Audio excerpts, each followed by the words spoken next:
All right. Don't harp on us just yet. Because maybe you're wondering if we're not giving Kansas City Current enough love, or if we're not talking about the Spirit too much. I have a funny feeling we're going to be talking about some of their players in this final segment, because we have to talk about players that we want to put on our best 11 out of week 2. Cupo, I'm going to give you the honors of kicking us off. I could go anywhere, or I'm relegated to like a certain line. You can go anywhere where your heart desires. It's Sunday night. No Sunday scaries here. Just do what makes you feel right. Okay. So, this is so hard because Kansas City. No. Chwenga, because I'm taking her no matter what. I gotta go Banda as well, because I'm greedy and selfish and I like goals. No, I feel like they're two of the hardest to actually like put any kind of defense on, if at all. You kind of just pray and stand and hope that your body gets in the way.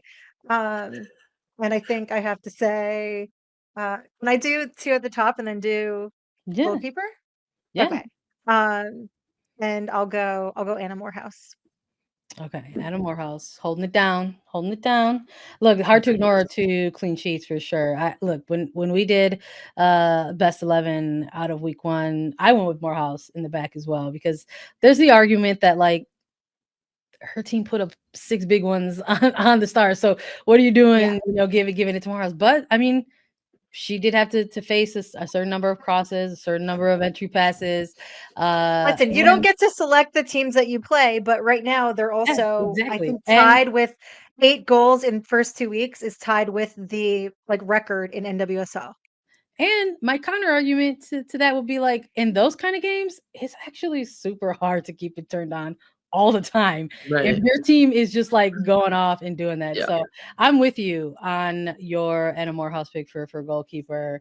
Jen, I'm going to ask if you want to like finish fleshing out the back line. Who are maybe some defenders that stood out for you out of week 2? I'm a big fan of Jordan Bug. I think she's gonna be awesome this year, and we have to talk about her goal. Like, it was that's a center back's dream. That is a center back's dream. Ball comes out, you come on and absolutely smash it. Like, that is, I don't know how many yards out that was, but I heard Harvey's I think it was, what is it, 40 yards or something? It was something ridiculous.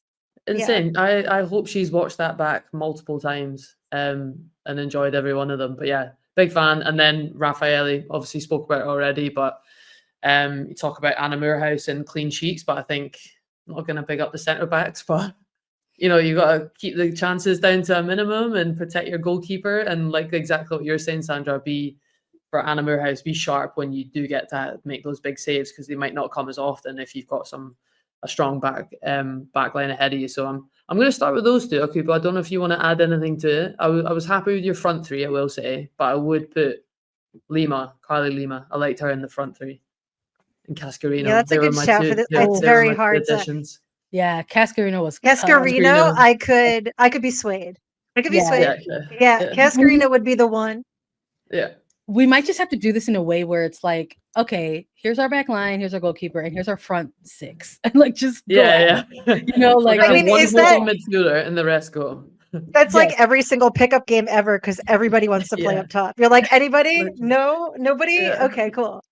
Yeah, I think the other side of things, like I think we're all in agreement that like we're gonna keep Moorhouse there, but I think you wonder like the other clean sheets that are coming out of this week. I mean, we're talking about the Current with Chwenga up top.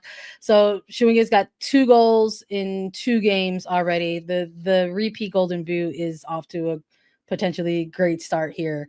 But Lorena and the Current end up walking away with a clean sheet as well. So maybe there's an argument there, or maybe there's an argument to say that some of their backline players should make and round out our best 11, whether it's maybe someone from the center back pairing of Sharples and Cook for the Current to kind of make sure that they get some recognition in this one. So I think maybe I'll lean into to Sharples for this one. I like what she was doing, but I think there's, even though Gotham came away with a loss, I mean, it's hard to ignore what like Emily Sonnet has been doing for Gotham. So that's been incredible. And I think just because we desperately need some midfielders in this best 11. I gotta give some love to Lola Banta 100% this week, walking away with converting a goal, and of course a great No, goal Sandra, celebration.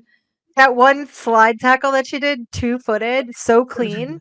I stood up for that alone. I was like, yeah, Lo, okay, run that back. We need more replays, more angles. There's It was clean. There's crunch, and there's like casual crunch, and I just love that from Labanta for sure. But yeah, no, I think for me, I think coming out of week 1, I also was like, I was super high on Rebecca Bernal, and I was like, yes, like this is a player that's going to be a little bit X factory for the Spirits, and maybe with her Challenge Cup appearance, we'll get to see her get a start. We saw her get the start in the back line. So I'm curious if maybe we eventually get to see her again in that midfield. I don't know. We'll see. I Jen, legitimately thought without Hal that we might get to see her slide into the midfield I that did way. too. And I had my fingers crossed because I've been saying this since the signing happened. There's So I'm holding out hope. there's a stay tuned energy with Bernal for sure. Jen, do you have more midfielders for us? Debinha has to be. Oof. Debinha for me, like she puts balls on the plate for her forwards. She's a dream for a forward to have balls being played through, and she was doing that all day at the weekend. And even I think she had 3 players around her at one point. Still gets a shot away. Beyond impressive, so consistent as well. Always turns up no matter what game it is. So for me, Debinha, she hugely impressed me this weekend, and does all the time anyway. But for me, it's her quality of that final pass that you need in the final third, no matter how much space she has. She's got the quality and such a technical player. And again, to hold off three people to get a shot away, I thought was so impressive. So she's in my midfield. Absolutely. The contenders are contending. Like Strong. Orlando Pride and the Current are like coming out of week 2, and they're like, yes, it's us. It's us. And I'm sure the Spirit are going to like feel some type of way to have not, got a result out of this particular matchup, but they're going to meet again. The season is long in front of them for sure. But it's so wild to think about us putting together these kind of best 11s week to week to week, because there's such good individual performances across the board. I mean, like we're also the argument that maybe we're not even talking enough about like the performance from Martha tonight for the Pride, right? Let alone Ali Watt, who has another second consecutive week of just somehow being everywhere, like all at once, like absolute pest of a pest energy. She never stopped. She started last season and never turned off. She just seamlessly started this season just being a menace. And I love that for her. Let's keep it going. Make sure if you are joining us or listening along, you let us know your own preferences for players to make attacking thirds week 2 best 11.